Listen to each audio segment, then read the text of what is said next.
우리는 사회적 동물로서 수많은 타인들과 관계를 맺고 있으며 이러한 과정이 순조롭게 이루어지기 위해선 각자 상황에 맞는 기본 소양을 갖춰야 합니다. 그렇기 때문에 교육이라는 것이 존재하고 이에 전 세계 수많은 학생들이 학교라는 기관에서 학업을 통해 지식을 쌓고 있습니다. 그리고 미국 같은 경우 여기는 워낙 공부와 운동의 병행성을 중요시 여기다 보니 제 아무리 엘리트 체육 특기생이라 할지라도 최소 학점을 넘기지 못한다면 경기 출전을 무조건 금지시키는데요. 반대로 학생 입장에선 훈련에만 온 시간을 다 쏟아 부어도 모자랄 판에 지친 몸을 이끌고 공부까지 해야 한다는 것입니다. 그런데 이미 프로리그에 입단해서 공부를 할 필요가 없는데도 불구하고 굳이 학점을 챙기겠다며 다시 또 대학교로 들어간 NBA 선수가 한 명 있으니 그는 바로 경기를 뛰지 않아도 1년 평균 거의 500억 원을 버는 중인 존 월이라는 선수이며 현재 그의 연봉은 NBA에서 네 번째로 높기에 그만큼의 몸값을 실력으로 입증해야 하는 위치에 놓여져 있습니다. 그러나 기대와는 달리 존월은 뜬금없이 학업에 전념해서 대학 졸업장을 받아오겠다는 선언을 하였고 이것 때문에 그는 일부 팬들로부터 온갖 조롱을 받고 있는데요. 대체 무슨 이유가 있었길래 탑클래스 선수가 이러한 선택을 하게 된 건지 지금부터 그의 비밀스러운 속사정을 파헤쳐 보도록 하겠습니다.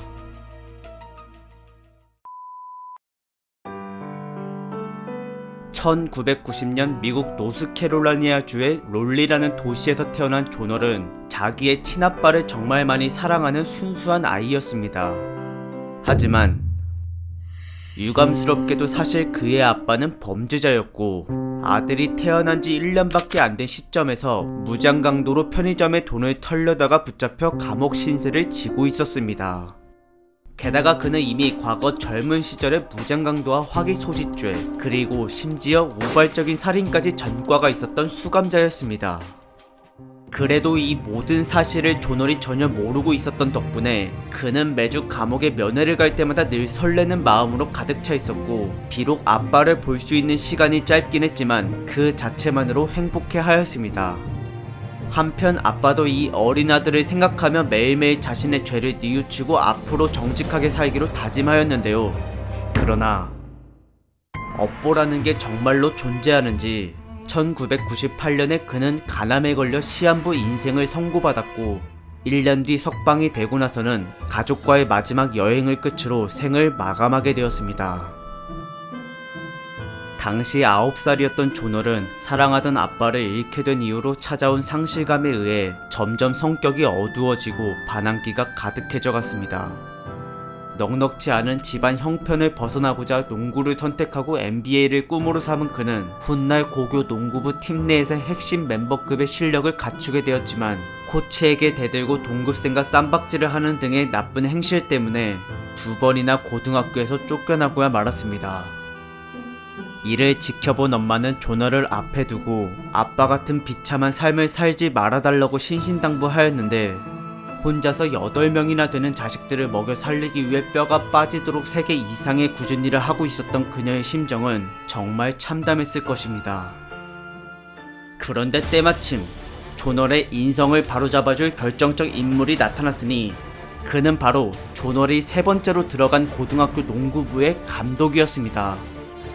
그는 존월이 기본 소양을 가질 수 있도록 학업 성적에 신경을 많이 써주었는데 이러한 감독의 지도 아래 더 이상 방황하지 않고 성실한 스포츠맨으로 다시 태어나게 된 존월은 이전보다 더 훌륭한 실력을 펼치며 고교 농구부 리그를 장악하고 다녔습니다. 어릴 때부터 NBA를 레전드 앨런 아이버슨의 모든 것을 따라하며 꿈을 키워서 그런지 존월의 스피드와 드리블은 말도 안 될 정도로 빠르고 현란했으며 그 이외의 득점과 어시스트에서도 전국 탑클래스 레벨에 지녔기에 최고 유망주들만 참가할 수 있는 여러 캠프에 가서 MVP를 차지하기까지 하였습니다. 그리고 졸업반 때에는 고교 농구부 리그에서 평균 19.7득점과 9어시스트로 노스캐롤라이나주의 챔피언십 우승컵을 품었는데요. 이러한 그의 활약에 많은 스포츠 매체들이 극찬하였고 이에 전국 1등으로 평가를 받은 존월은 농구에서 명문으로 손꼽히는 켄터키 대학교로 진학을 하게 되었습니다. 그리고 나서 맞이한 대학 무대에서도 폭발적인 득점력을 선보이며 무섭게 기량을 펼치고 다녔던 그는 팀을 19연승으로 이끌었을 뿐만 아니라 12개 학교가 속한 지역의 플레이오프 토너먼트에서 우승과 MVP를 차지해냈고, 더 나아가 올해의 신인왕과 올해의 선수상, 그리고 전체 대학 토너먼트에서의 8강 진출이라는 성과도 달성하였습니다. 그렇게 온갖 명예를 누린 조널은 곧바로 1학년을 마치자마자 2010 NBA 드래프트에 신청서를 냈는데요. 여기서 그는 60명 중에 무려 1등으로 워싱턴 위저즈로부터 지명을 받았고, 드디어 오랜 세월 동안 시달려왔던 가난한 형편에서 벗어날 수 있게 되었습니다.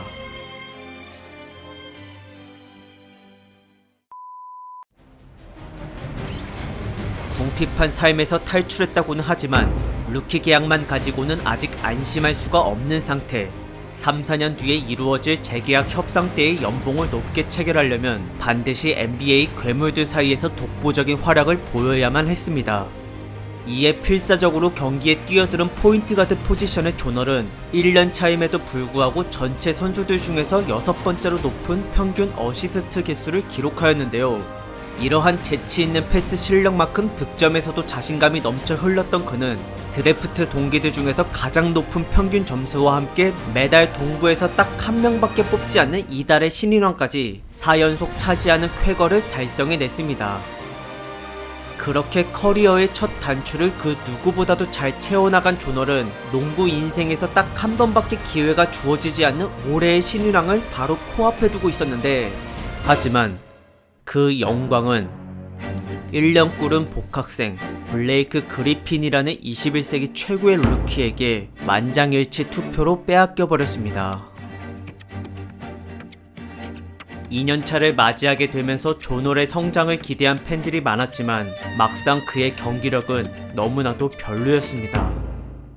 포인트 가드이자 팀의 핵심 멤버라서 공의 주도권을 받았음에도 불구하고 루키 때부터 지적받아온 턴오버 실책을 여전히 엄청나게 많이 저질렀으며, 과거 고등학교 시절부터 극찬받던 드리블은 정작 NBA 무대에선 직선 방향으로밖에 제대로 하질 못해 돌파가 잘 이루어지질 않거나 그저 막무가내였습니다. 그렇게 볼 핸들링이 유연하지 못하다 보니 하프코트에서 공격을 시작할 때는 조널의 스피드가 생각보다 기대 이하였는데요. 단순히 속공 찬스에만 엄청나게 빠르고 위협적이었을 뿐 일반적인 공격 상황에선 그저 답답한 모습이 대부분이었습니다. 게다가 어찌어찌 돌파에 성공해서 득점 기회를 잡았다 하더라도 침착성과 슈팅 능력이 부족해서 눈앞에 쉬운 레이업을 놓친다거나 드리블 도중 쏘는 점프샷을 자주 실패하곤 했습니다. 이 때문에 자신감이 하락했는지 그는 3점 슛도 거의 시도하지 않게 되었고, 이마저도 7%밖에 성공률을 찍지 못했는데요. 가뜩이나 동료들까지 하나같이 플레이가 자기중심적이고 너무 어리숙해서 서로 간의 팀워크는 말 그대로 실종된 상태였습니다. 그래도 다행히 시즌 말기에 조널을 위한 방향으로 팀 구성원들이 대거 바뀌면서 팬들은 앞으로의 성적 향상을 기대하였지만 3년차가 시작되기 전 갑자기 조널이 무릎 부상을 당하는 바람에 워싱턴 위저즈는 개막 이후 5승 28패로 처참하게 깨지면서 절망감에 빠져버렸습니다. 그런데 이때 부상을 극복하고 돌아온 조널에게 엄청난 변화가 보이기 시작했는데요. 재활 치료 기간 동안 악바리로 슈팅과 볼 핸들링을 갈고 닦았는지 여러가지 방향 전환 드리블 기술들을 이전보다 훨씬 더 물 흐르듯이 구사해냈고, 동시에 상대 수비 하나쯤은 우습게 벗겨버릴 정도로 스피드가 빨라졌으며, 무엇보다 가장 놀라운 건 이전까지만 하더라도 부정확하고 소극적이었던 그의 점프샷에 이제는 자신감이 넘쳐 흐르고 있다는 것이었습니다. 이러한 조널의 각성에 많은 팬들이 열광하였고, 곧이어 팀 성적 또한 남은 경기에서 50% 가까이 승률이 나오자 시즌이 끝난 뒤 조널은 구단으로부터 무한한 신뢰와 함께 거의 맥시멈에 가까운 고액의 연봉 재계약을 체결하게 되었는데요. 이날 그는 오랫동안 8명의 자식들을 부양하기 위해 쉴 새 없이 일해온 엄마의 희생을 떠올리며 눈물을 흘렸고, 이젠 남은 여생을 편하게 돌봐드릴 수 있다는 사실에 소리 없이 기뻐하였습니다. 그리고 이날 이후로 그는 어려운 형편의 지역 사람들을 돕기 위한 기부 활동에 많은 참여를 하였으며, 비록 그 과정 속에서 자신의 후원을 받는 중인 림프종 환자 아이가 투병 끝에 세상을 떠났던 슬픈 기억도 있었지만, 이러한 존월의 진심 어린 선행은 전 세계 팬들에게 큰 감동으로 전해졌습니다.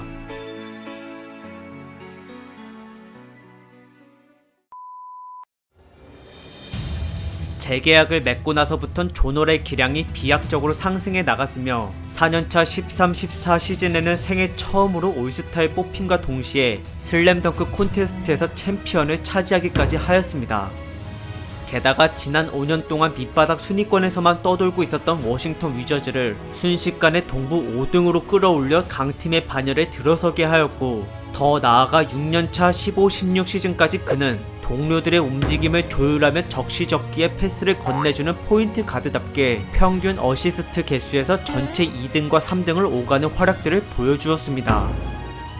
그리고 비록 이때까지는 슈팅에 대한 기복이 심했던 터라 플레이오프 때마다 많은 실책으로 매번 탈락을 당하긴 했지만, 7년차 16-17 시즌을 맞이하고 나서부턴 이제 완전히 실력이 가다듬어졌는지 날렵한 스피드를 동반한 다방면적인 드리블 돌파와 깔끔한 득점 마무리, 그리고 미들슛과 3점 슛에서도 비교적 안정적인 모습을 보였으며, 특히나 가장 인상적인 부분은 주변 동료들의 스크린 몸빵을 이용하는 점과 돌파 이후 빈 곳에 패스를 찔러주는 등의 여러 팀플레이 면에서 훌륭하게 발전을 해줬다는 것이었습니다.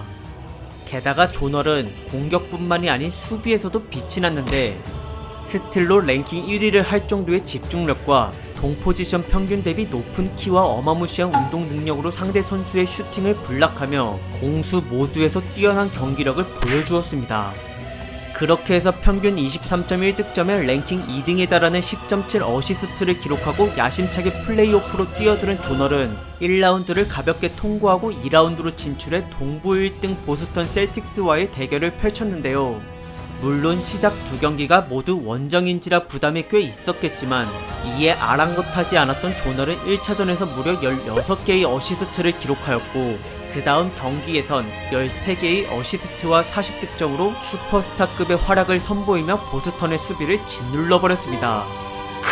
그러나 막상 그 두 경기의 결과는 워싱턴이 12점 차와 10점 차로 압살당하는 걸로 끝났으며, 그 중심에는 1차전 33득점과 거기에 20점을 더 얹어서 2차전을 53득점으로 워싱턴의 수비진을 쑥대밭으로 만든 175cm 현역 최단신 선수 아이지아 토마스가 있었습니다.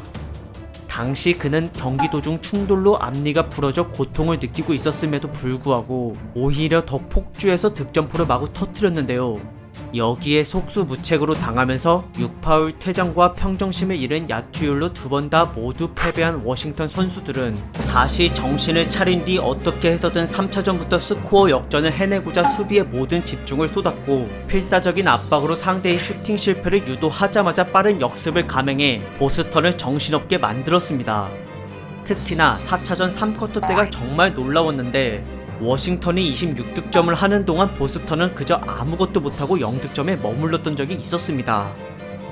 그리하여 분위기 반전에 성공한 워싱턴은 2승을 따내고 동점을 이루어냈는데요. 거기서 잠시 5차전에서의 패배로 그 균형이 흔들리긴 했지만, 존월이 6차전을 마지막 끝내기 3점 슛으로 점수를 뒤집어 놓고 종결시킨 덕분에 두 팀의 대결은 7차전까지 이어질 수 있게 되었습니다. 하지만 역전승에 모든 힘을 다 써버렸는지 마지막 7차전에서 존월은 보스턴의 집중견제를 극복하지 못했고, 그 결과 고작 34%의 필드골과 3점 성공률 12%라는 초라한 성적을 남기며 비참하게 10점 차로 탈락해버렸습니다. 그래도 시즌이 끝난 뒤 존월은 워싱턴으로부터 두터운 신뢰와 기대를 받으며 4년 동안 총 1억 7천만 달러라는 천문학적인 연봉계약을 체결하였는데요. 반드시 MVP를 달성해내겠다는 포부를 내비친 존월을 바라보며 흐뭇해하고 있었던 워싱턴은 앞으로 다가올 장밋빛의 시뻘건 악몽을 전혀 모르고 있었습니다.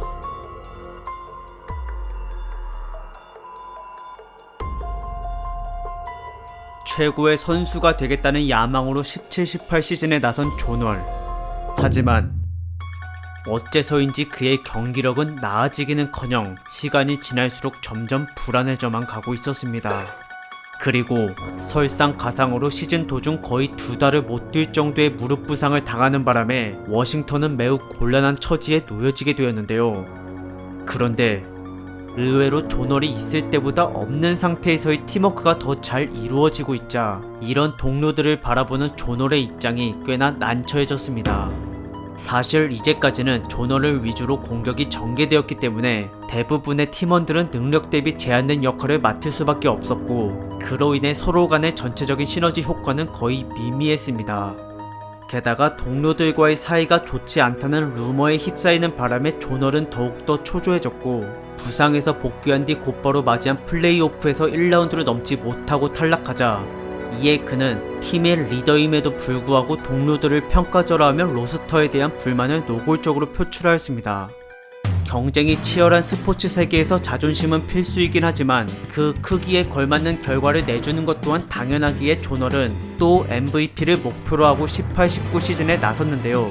그러나 중간에 심각한 발뒤꿈치 부상으로 수술대에 오르면서 남은 경기를 못 뛰게 되었고 엎친 데 덮친 격으로 선수 인생에서 가장 치명적인 아킬레스건 파열까지 당하는 바람에 이제 그는 더 이상 에이스로서의 기대를 받지 못하게 되었습니다. 심지어 이렇게 가치가 추락했는데도 불구하고 이미 맺어놓은 무자비한 연봉 계약 때문에 조널을 처분하는 것은 거의 불가능해졌으며 이를 알게 된 구단 입장에선 그저 땅을 치고 후회할 수밖에 없었습니다. 복귀 날짜를 전혀 가늠하지 못할 정도로 암흑기에 빠져버린 조널. 하지만 그는 여기에 절망을 하기보단 인생에서 가장 해야 될 무언가를 하러 밖으로 나갔습니다. 그건 바로 대학교 졸업장을 취득하는 것이었는데요. 그 이유는 돌아가신 아버지의 유언을 따르기 위해서였습니다. 젊은 시절의 대부분을 감옥에서 보내며 자신의 죄를 뉘우쳤던 아버지는 후회스러운 과거를 뒤로하고 죽기 전 아들에게 진지한 부탁을 한 적이 있었는데 그 내용은 항상 더 나은 사람이 되기를 노력하고 공부도 열심히 해서 반드시 대학교에 들어가 달라는 것이었습니다. 비록 범죄자이긴 해도 이를 전혀 몰랐던 유년기 시절의 조널에게는 지금까지도 단 한 명뿐인 소중한 아버지이기에 그 약속을 지키고자 과거에 다니던 켄터키 대학교로 들어가서 학업을 이어나가고 있는데요. 물론 이를 우스갯소리로 먹튀라고 야유하는 일부 팬들이 존재하긴 하지만 당사자 개인의 입장에선 정말 고민을 많이 하고 내린 결정일 것입니다. 게다가 평소 그는 어머니의 건강 때문에 마음 한구석이 늘 불편했는데 과거 고생을 너무 많이 한 탓에 오랫동안 폐렴을 앓고 있었고 이는 결국 아들의 경기를 보러 가지 못할 정도로 심각해졌으며 그러던 어느 날 2019년 12월 13일 조널을 홀로 키운 어머니마저 암투병 끝에 세상을 떠나고 말았습니다. 어릴 적에 아버지가 돌아가셨기 때문에 어머니가 2명의 역할을 했습니다. 그런 어머니를 생각해서 2번을 제 등번호로 정했습니다. 가난한 시절 8명의 자식들을 먹여 살리고자 무슨 일이든 마다하지 않았던 그의 어머니. 당시 그녀가 느꼈던 삶의 무게는 이루 말할 수 없을 정도로 힘겨웠을 것이며 조널 또한 이를 알고 있기에 유니폼 2번을 다른 것인데요. 부상으로 기량이 밑바닥에 추락하긴 했어도 자신의 어머니가 생존의 부담감을 이겨냈던 것처럼 조널도 지금의 힘든 시기를 잘 극복했으면 좋겠습니다.